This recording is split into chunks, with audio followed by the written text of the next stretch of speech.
We've had a few days now to digest week 3 of the NFL season, and the storylines are starting to take shape. In this episode, Matt and I break down which results surprise us the most and what they might tell us going forward. We'll also dive into the conversation of who's being overhyped, who's flying under the radar, and how the league is shaping up as we head into week 4. Let's get into it. We're through 3 weeks now of the NFL season.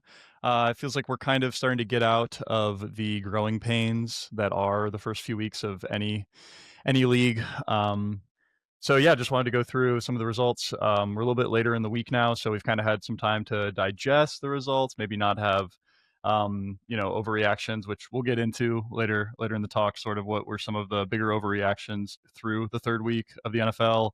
What are some of the underreactions? Some teams that are maybe doing really well that we aren't talking about, or that are doing poorly that we also aren't talking about because there's just an expectation that they're going to come back and they're going to have a good season. Kind of looking at the Chiefs with that one potentially. But yeah, and then some other fun ones. Go through some of our favorite plays from the weekend, and yeah, anything else you want to talk about? Yeah, what do you think? Yeah, it's they say that, especially now with all the stars really not, and honestly even starters not playing preseason games, they say week 1 is just like your last week of preseason.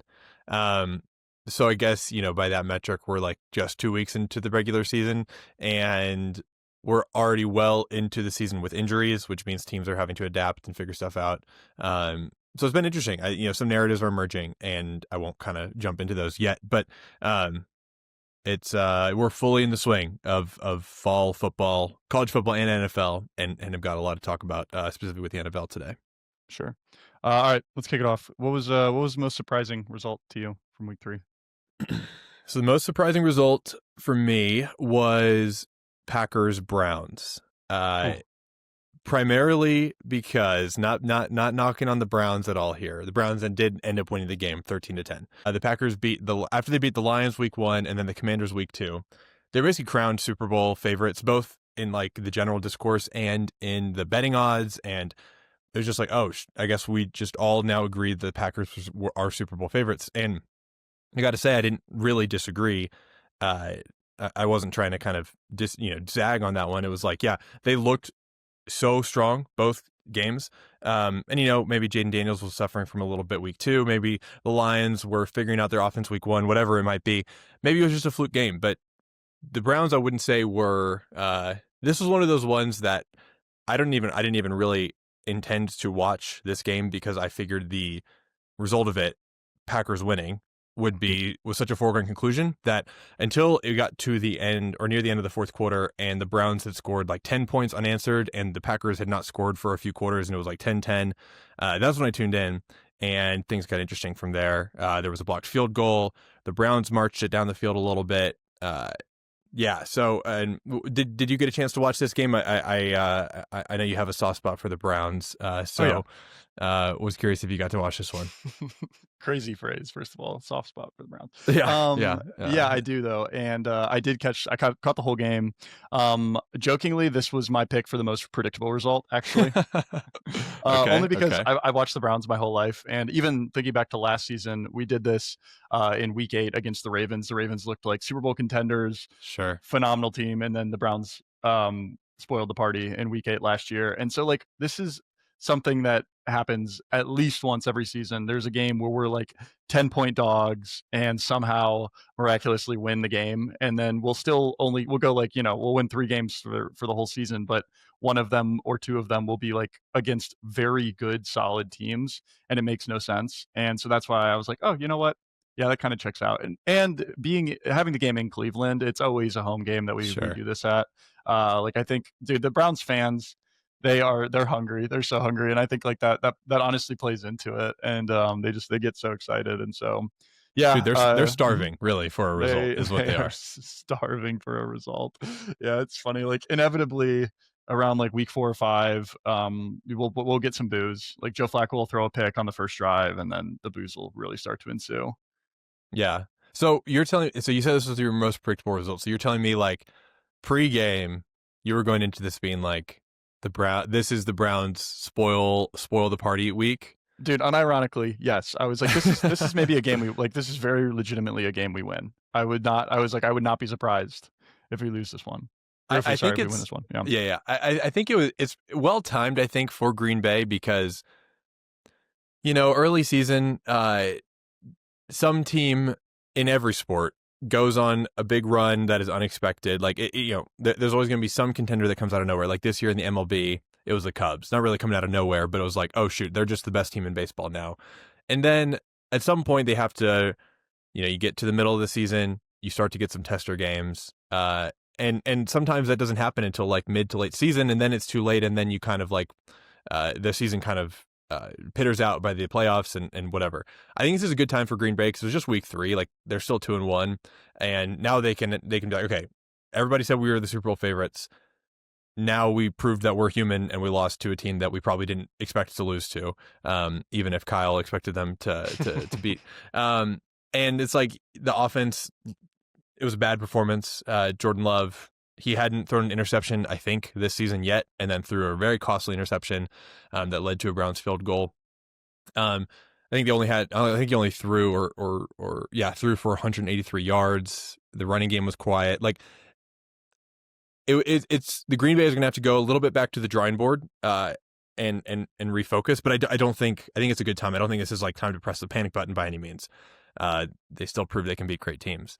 And I think another thing here is Cleveland's defense looks extremely legit. They have, I think I wrote down, they have I think they're like the top 3 lowest, or maybe even the lowest yards and points allowed so far, even against the Bengals in week 1 with Joe Burrow. Yep. By like most metrics, they are the best defense in the NFL, which is crazy. I think, part of it is they spend a ton of time playing defense, like because our offense is 3 and out so much. They get a lot more tackles. They get a lot more sacks. This is their normal. This is what they're used to doing. Mm-hmm. Mm-hmm. I like other teams, you go on offense for a while, and so you don't really get time to rack up all these big stats. But in Cleveland, they're always on defense.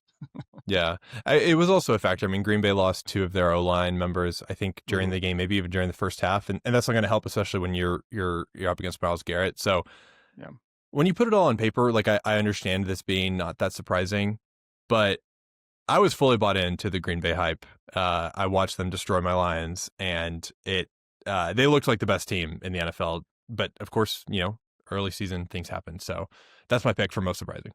No, I'm mostly joking. Obviously, it was like a shock. Like I put no money on that game. If I was really so certain, I would have put my money where my mouth is. I did not, because the line was I think large 7.5 for Green Bay. Yeah, which that's not yeah. pretty. No, in the NFL, you don't ever really see like 10-point lines. And okay. My pick, most surprising result is Falcons at Carolina at the Panthers. Sure. Panthers won that 30-0 to nothing. Full and mind goose you, egg. it's not like the Panthers, unlike the Browns, are not a defensive powerhouse. They gave up 53 points combined over their first 2 games. Mm-hmm. So the last thing I was expecting was a shutout in that one. And the Falcons, looked solid through the first 2 weeks. Penix had thrown the ball well. They just beat Minnesota. Minnesota's a good team. Very good Minnesota last didn't year. score that many points on them either. Mm-hmm. Like I think they scored 9 or 6 or something. Single digits. Yeah. And then I think the week before they played the Buccaneers, and the Buccaneers, Tampa Bay barely beat the Falcons. So like the Falcons looked legit. I think people were, thinking that they'd be a little bit of 500 team right in the like wild card realm. And then they lose to Carolina, who's like arguably, people were saying one of the worst teams in the league. And not close either. 30-0. Falcons were 5.5-point favorites going into the game. So I don't know, that was a crazy game. Did you catch any of it? I did catch a little bit of this one. I still have some Bryce Young stock for whether I'd like to or not. I do still believe. So I do catch a lot of Carolina. And especially I think he looked bad the first 2 games. And so my thought was, hey, if he looks bad 3 games in a row, that's normally how I also operate with things on like fantasy related stuff, is like if my player does not perform 3 weeks in a row, that's like the leash that I'll give him. So I was like, okay, Bryce Young sucks this week too. He might just not be very good. And I wouldn't say he was like lining it up, but they scored 30 unanswered points. And I think one of the big things that this game, the Browns game, and just a sports thing that I've been thinking about is that in in these professional leagues, the NFL, I was also thinking about this with the NBA, because I remember I watched the Wizards beat up on the Nuggets. The Wizards, I think, ended up with the worst record in the NBA. Nuggets had a strong playoff run. So very different sides of the basketball hierarchy. But these are still professional sports teams that have amazing athletes that are, coached by people who have been doing this for a long time. Like these are not bad players. Yeah. And I think it's really easy to forget that when you look at like a list of power rankings or something, and you look at the team that's 32nd in the NFL or the team that's 30th in the NBA or whatever it is, and just be like, that team's terrible. And then, you get to the whole conversation of like, would, the best college team beat the worst professional team? And I think I'm coming unequivocally on the side of almost no matter what, the professional team would win. And the part of the reason that I'm thinking that is like, sometimes you just see these upsets happen. It's like, okay, the Green Bay had like an off game and they lost to the Browns, or Carolina, who looked like one of the worst teams in the NFL, had a good day and they scored 30 points unanswered. And it's like, this can just happen. These are amazing athletes. And just because they're worse relative to other athletes in this league does not mean they're bad. And I think it's easy to kind of fall into that trap. So that's just one thing I've been the one kind of reflection I had from both those games. Yeah. Yeah, no, you're so right. Dude, I echo that. Like in terms of, you look at a power ranking and you think like, oh, 1 versus 30, especially comparing it to like college sports or like what we grow up playing in like youth sports, like that sort of differential means way more. But when you're looking at, the cream of the crop, the top 0.001%, whatever, it's like, they're all really, really good athletes and they can all win. And they've all like their overall record in their lifetime of playing that sport is like 99% win. Yeah. And now it's just because they're in the very top edge of the sport that they're no longer, And you even see it like so often there'll be a guy who's on a terrible team, gets traded to a really good team that's just got like a better situation around him, and now he's amazing. And it's like, okay, clearly somebody didn't just like change with him in between these two teams. Like sometimes it's just the situation you're in. Like these are not like terrible players. Sometimes it's just, someone's got to be the worst team. And so, yeah. Yeah. Last thing I'll say about this game was that Penix was my pick for the sophomore slump candidate. So I was low-key rooting for this game to go the way it did. There you go. Yeah, I will also say I didn't think like Penix didn't play all that bad. He had 2 picks. One of them looked really bad. He like threw it. It was he threw it across the field, and the defender just cut it off like at their 5-yard line or something. I don't remember who was calling that game, but I do remember they were like that was completely on Penix, which is just a tough thing to hear. If you're a Penix truther. But I did think the Panthers defense, while like I think I said they gave up like something like 53 points in the first 2 games, they were not giving up a lot on the passing side. Their corners and safeties looked super good. I mean, they were making really good open field tackles, I thought, which like that is, I think, such a underrepresented and underrated part of any pro football game is just your ability to limit those big plays. I think people talk about it a lot in college football, but even in the NFL, it's still like just so important. And I thought they did a good job of that. I mean, obviously they shut them out, and they had a pick 6, and I think another pick. I think they had 2 picks, 1 returned. So I mean, anytime your defense does that, it's like, you can't be that bad. Yeah. All right. Flip the coin. Most predictable result. I'll start off on this one because I jokingly said Browns Packers. That's not my real pick. My real pick is the Chiefs over the Giants. Yeah. And this is another one where like, I don't know, man, the Chiefs going bagelless through 3 games would have been pretty fun. Awesome. Yeah. It feels like the Yankees losing sort of, which is funny because they're in Kansas City, which is not New York City, but nonetheless, I really thought they were going to win this game. And sure enough, they were. I mean, Patrick Mahomes on prime time Sunday night. He's just the guy. I will say so. Abdul Carter on the Giants, a pass rusher, looks really good through 2 weeks. But against a guy like Mahomes, I mean, dude, it's like even the best pass rushers against like these slippery QBs that can just evade tackles like that. They can only do so much. And Mahomes did his thing. Looked really good outside the pocket. Yeah, Abdul Carter, he'll get his in his career. But first time playing. One of the best quarterback probably of our generation, and one of the best quarterbacks in the league right now. Yeah, I mean, it's a good, welcome to the NFL kind of thing. But no, Abdul Carter's absolutely legit. The Giants should be extremely happy they got him, I believe, third, and I Mhm. think there was a world where he was going second. So I'm sure they're stoked about it. Yeah, and then the other thing I was paying attention to this game was, just, like, who is gonna be Mahomes' guy this year? Hmm. On the That's the receiving. question right now, isn't it? Right, right, like, Smith-Schuster, and then dude, this game, it was Thornton looked Yeah. great. 5 receptions, 71 yards, and a touchdown. Yep. It seems like he's gonna be the guy, which I wouldn't have thought so going into the season, and, I mean, they have Rashee Rice, who is also coming off of suspension, Yep. so we'll see what happens there if he's gonna end up getting some touches, but I'm sure he will. Yeah. I think he will. I think I think Thornton will be a great stopgap. I think Rashee Rice will probably be the wide receiver one. And I'll say this: did you see the Chiefs all their T-shirts of like free Rashee Rice or something Yeah, like that? They yeah. were wearing. Dude, it's in just the poorest taste. It's the poorest taste. I'm like, none of them. There's no way any of them think he is not culpable for it.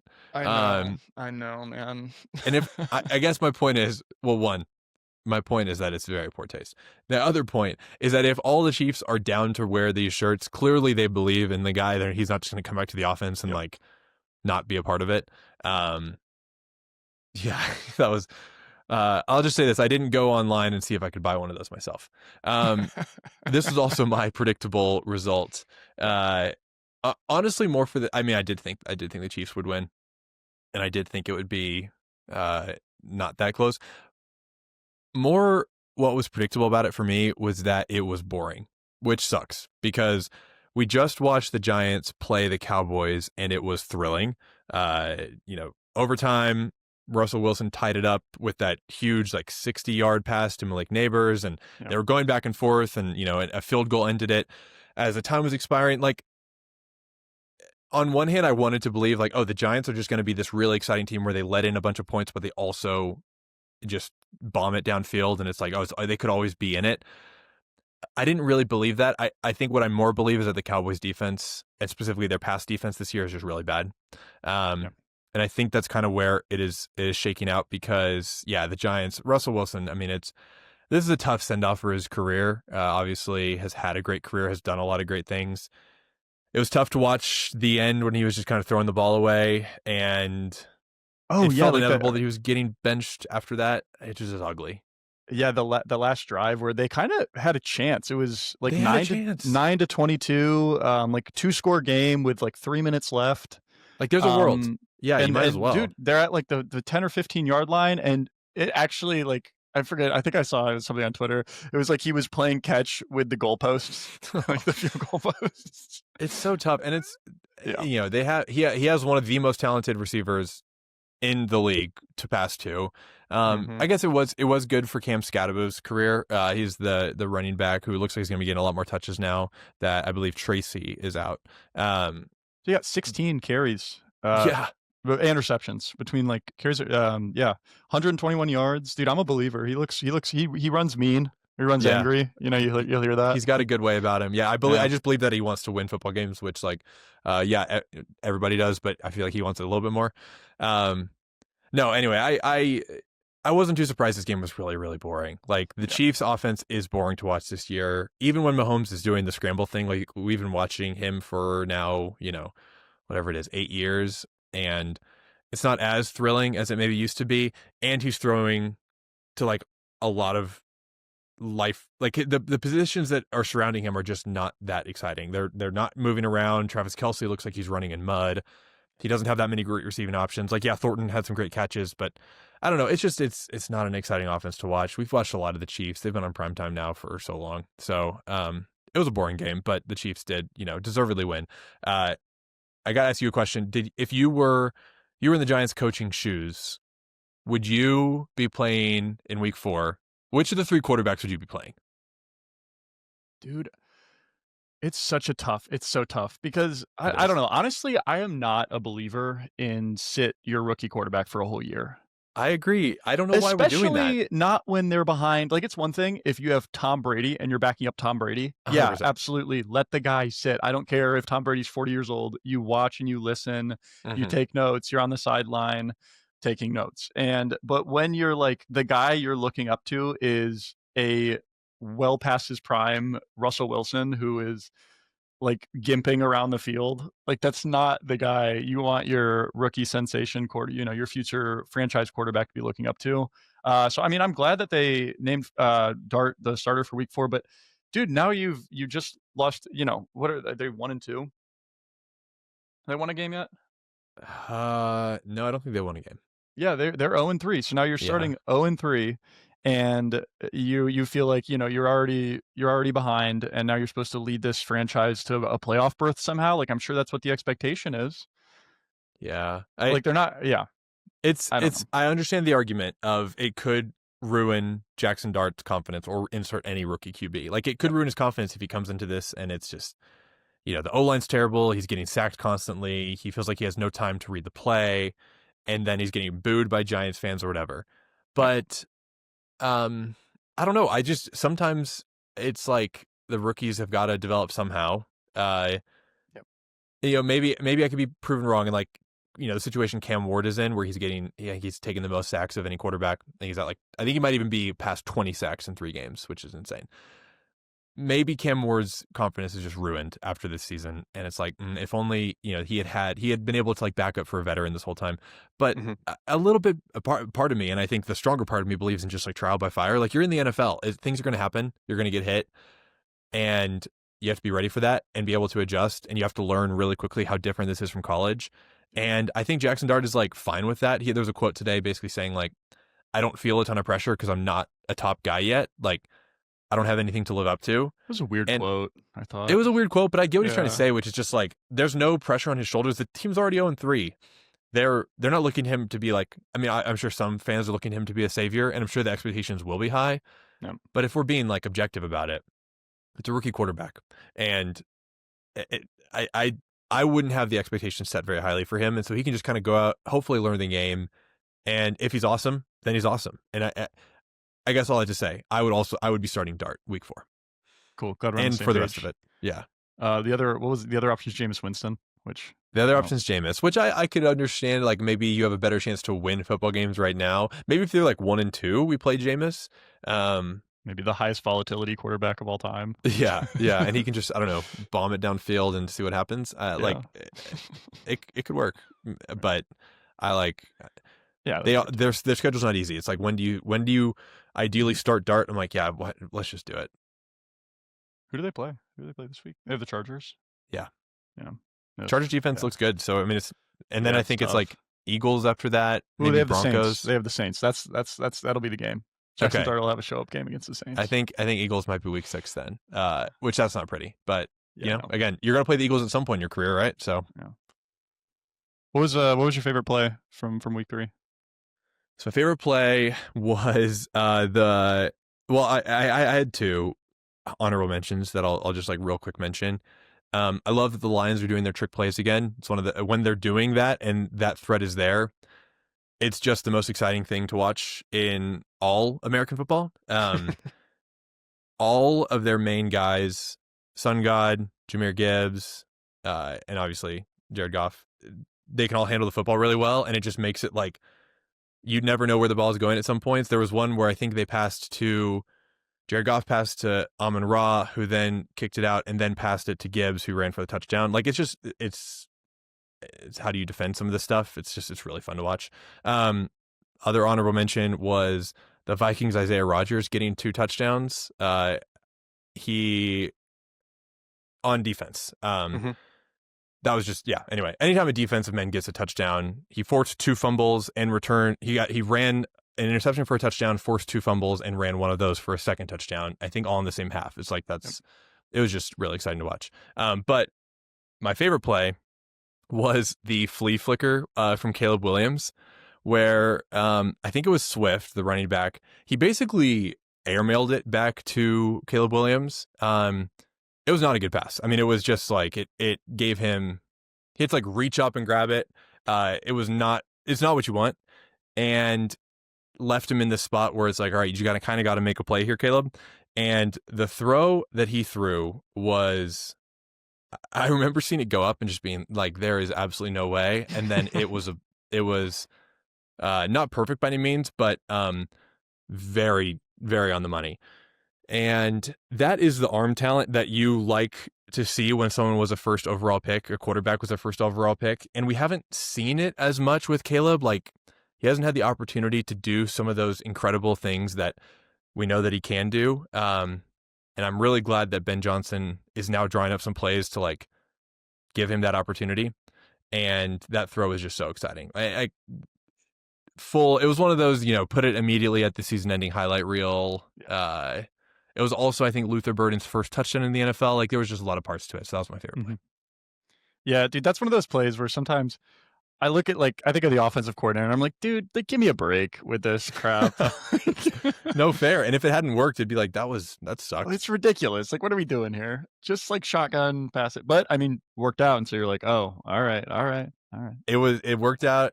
Maybe he even passed it. Maybe the pass back to Caleb was that bad to try and show off Caleb. Dude, I hope so, because it looked like he had never practiced that ever in his life.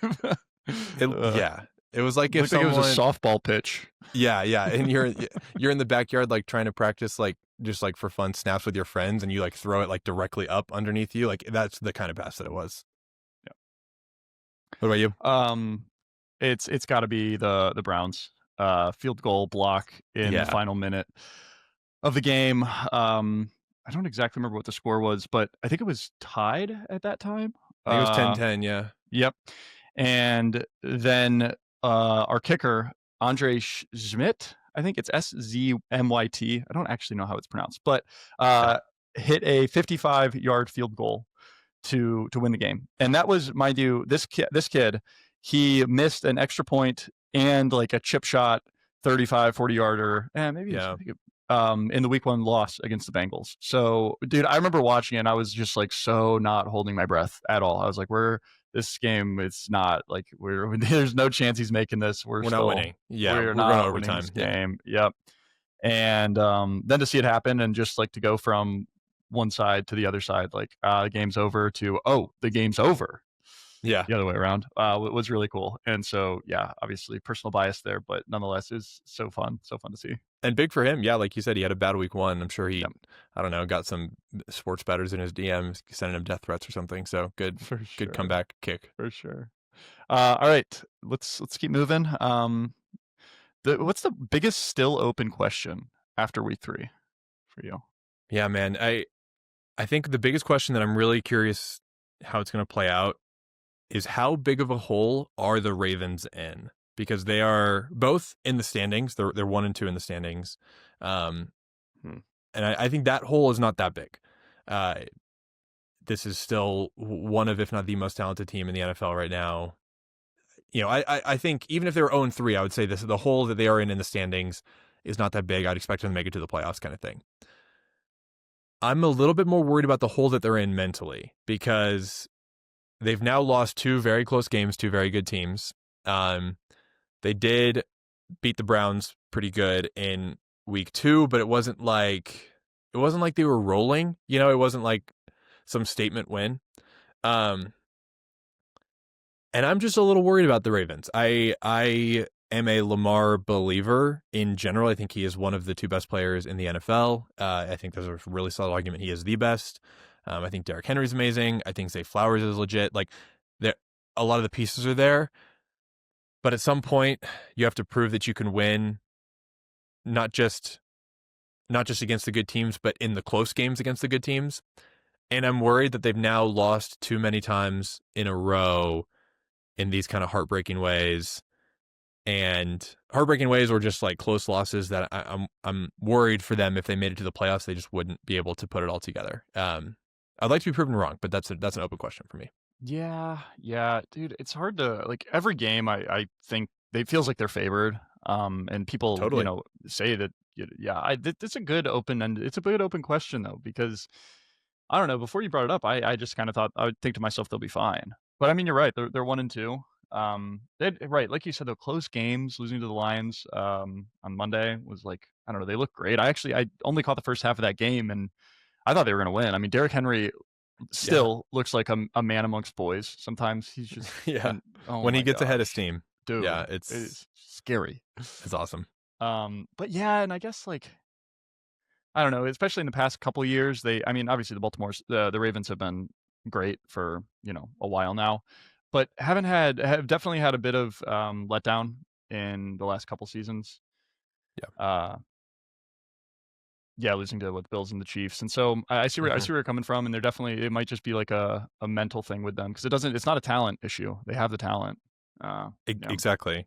Yeah, we've seen a lot of good players or just good teams be crippled by an inability to win. Like the whole James Harden thing. It's like for years was the best, if or one of the best basketball players, and only got to the finals once way early in his career. And it's like I would hate if that was Lamar's story.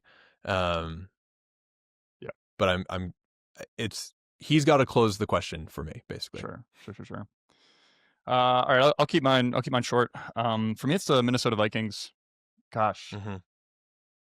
I I'm rooting for him. I will say, Justin Jefferson has not been the guy. I feel like when the expectations are so high Yeah. and you're not putting up, ridiculous numbers, like all-star numbers, it's like he's not playing bad by any means, but he's not playing to like the potential and whatever he was going as, top 5 draft pick in fantasy.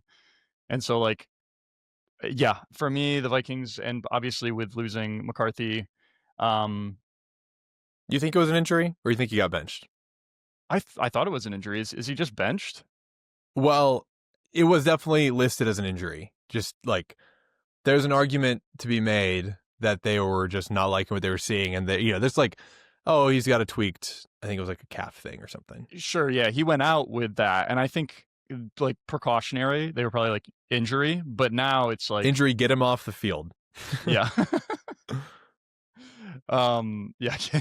But then now with Carson Wentz, they have thrown the ball now. Yeah, yeah. Um, they smacked the Bengals. But the highlight was the defense. Yep. And the Bengals, they're in a dire spot. So I wouldn't say, yeah, they smacked the Bengals, but that also didn't close any questions for me. I wasn't like, oh, okay, the Vikings are legit. No, exactly. It didn't answer the question for me either, which is why it's Yeah. still like I don't know. I don't know what to think of them. Are they gonna, even like last season, I felt like they had a great record at the end of the year, and yet still people like were totally writing them Right. off as Super Bowl contenders. And it kind of feels like that might happen again. Yeah. But I No, don't know. I'm rooting Yeah, for them too. yeah, I like the Vikings. yeah. Skull. It's cool. Okay. Move it to the biggest closed question after week 3, which mind you, this one we got to be a little bit careful because it is only 3 weeks, and so it's I'm happy to nothing close some is doors. I'm happy sure, to sure. overreact. Okay, okay. My overreaction, well, not my overreaction, but my closed question, because we'll also go to overreactions next. But my closed question um, are the Buccaneers for me. I'm sold. Love that. Yeah, dude. I think Baker is awesome now, which is tough as a Browns fan to see him now. Yeah. Like, I think, dude, he's like 4th or 5th for like MVP voting. He's like up there, which is crazy because I mean, like, just Yeah. thinking about how tough the start of his career was. I mean, he was plagued with injuries for a minute there when he was in Cleveland, just getting rocked every other play. But yeah, man, I mean, the Buccaneers look awesome. I'm sold. I think that they have a great shot. They're looking, look like the best team I mean, by far the best team in the NFC South. They're gonna Yeah. clear all the other teams there.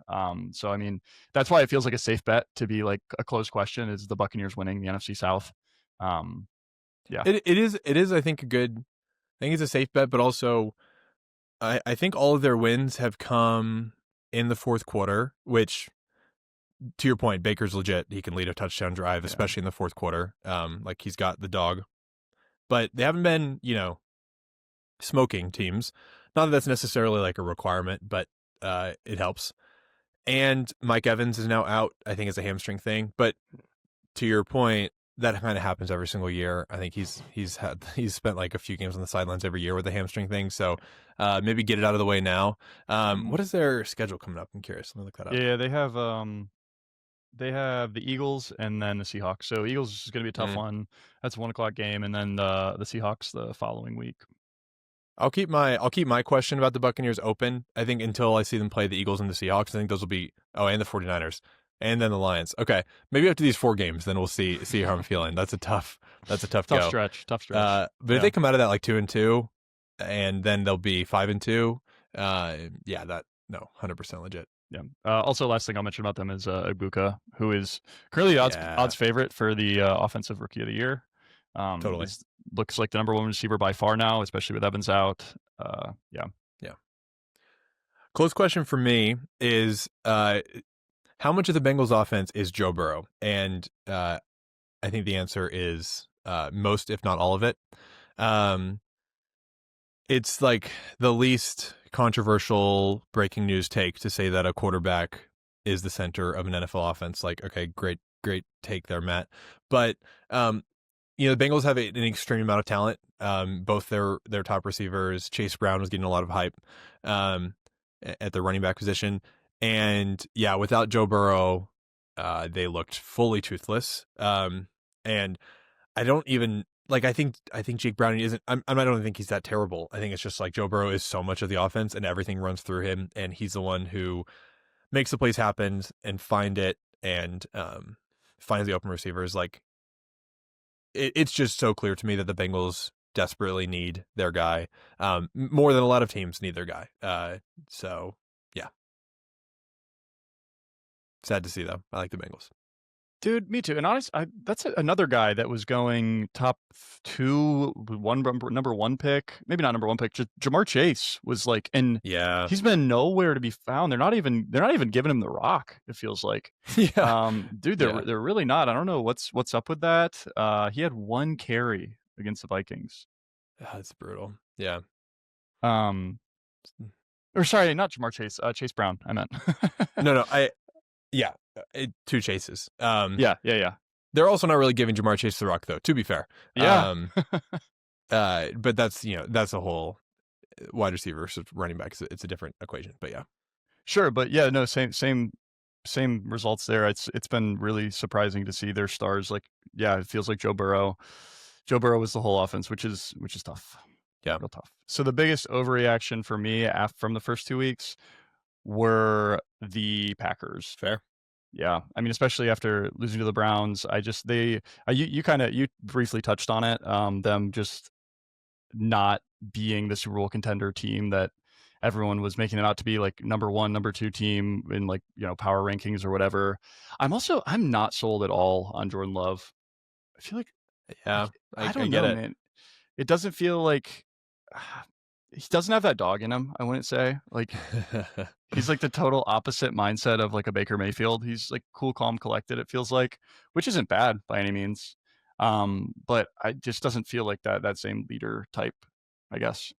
Yeah, I think I hinted at this earlier, but I'm still a believer in the Packers and Jordan Love. I think this was a game for them to kind of get their heads on straight. Yeah. And he got sacked 5 times and Hurley was sacked twice the first two games across both of the games.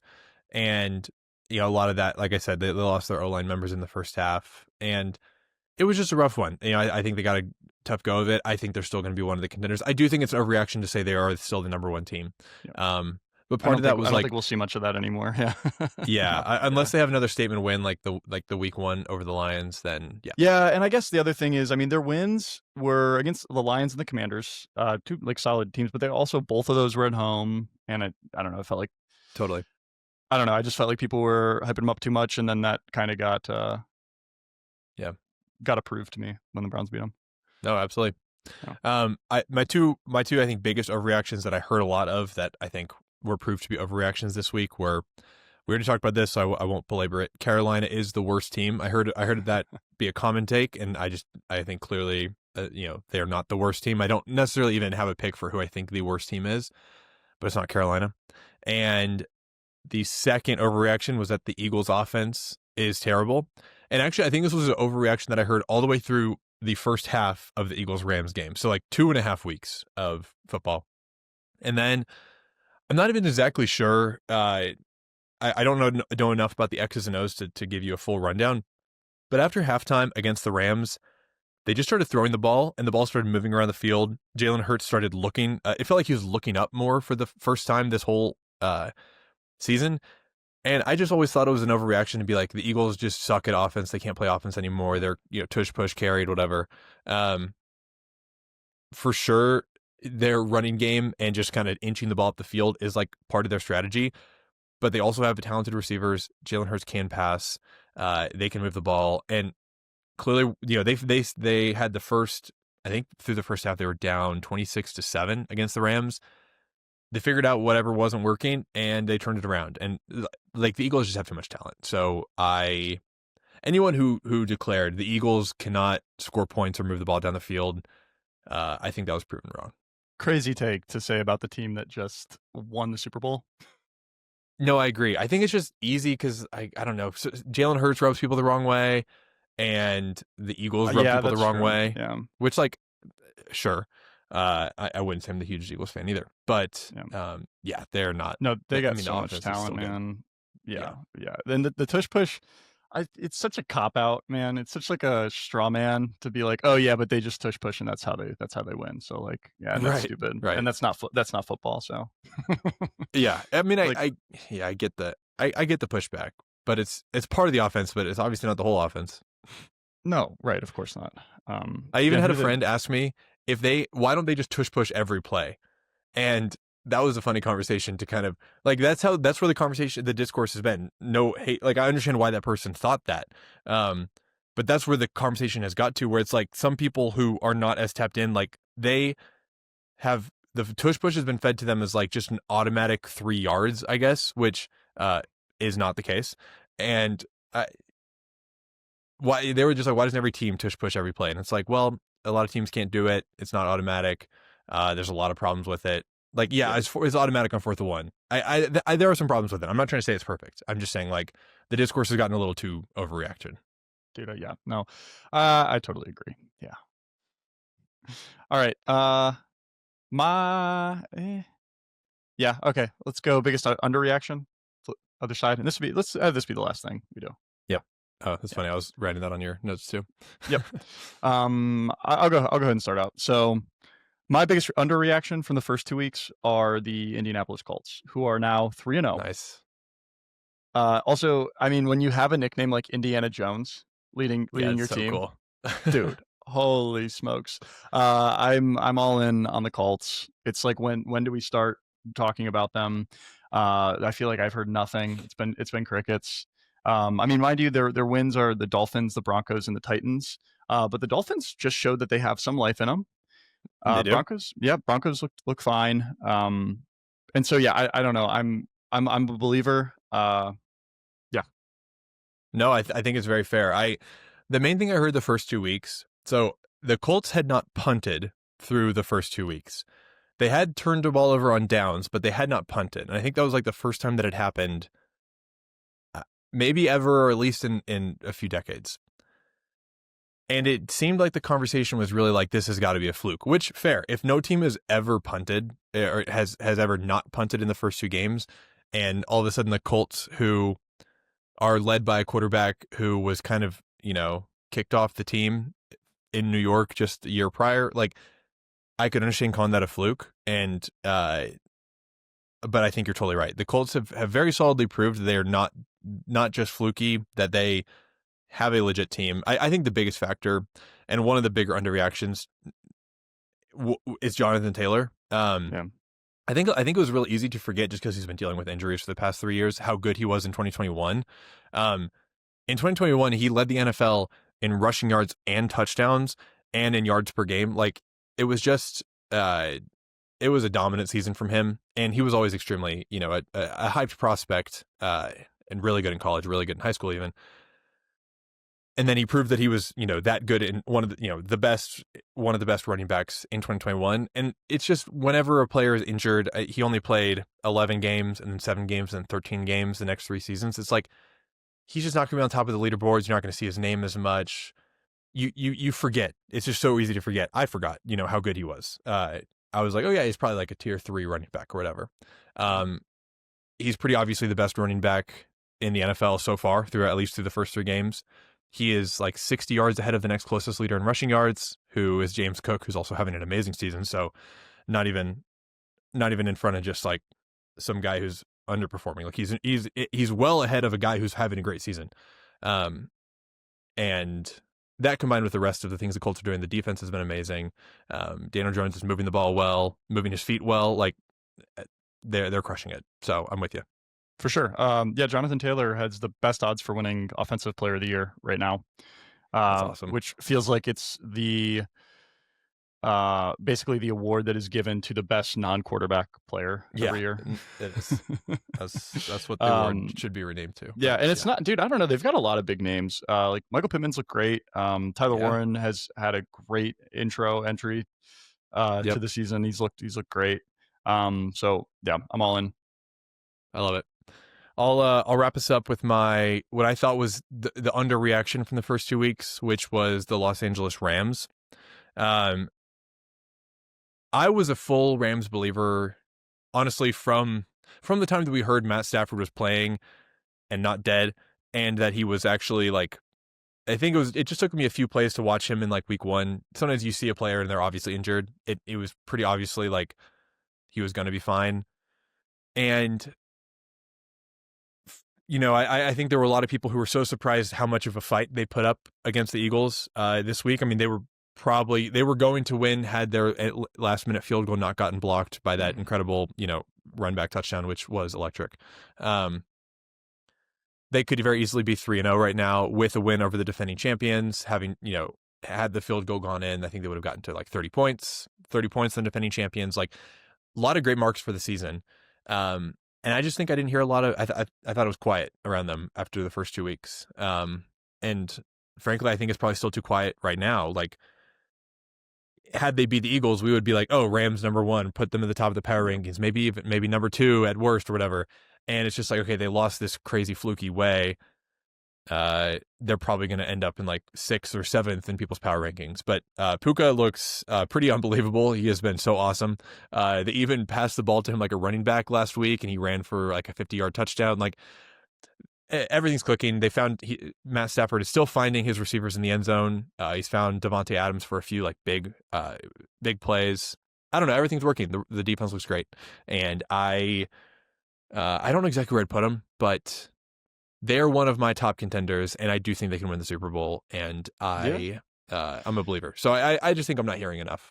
Dude, they've got all the pieces, and they've got like veterans that have been there before. I mean, Stafford's great leader. He's like a guy where you're like, can he win a Super Bowl? Yeah.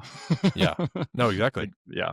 I'm with you on that one. I can't hate. They have the Colts this week. Colts, cool. 49ers, Ravens is their lineup for the next 3 weeks, which isn't great. It's not great. Well, it'll be honestly, the Colts Rams one will be a good test of our two teams we've identified need some more chatter. So maybe that's a good, underreacted bowl. Underreacted bowl. Love it. I don't know. Cool. We can workshop that. Yeah. All right. Thanks, Matt. All righty, sweet.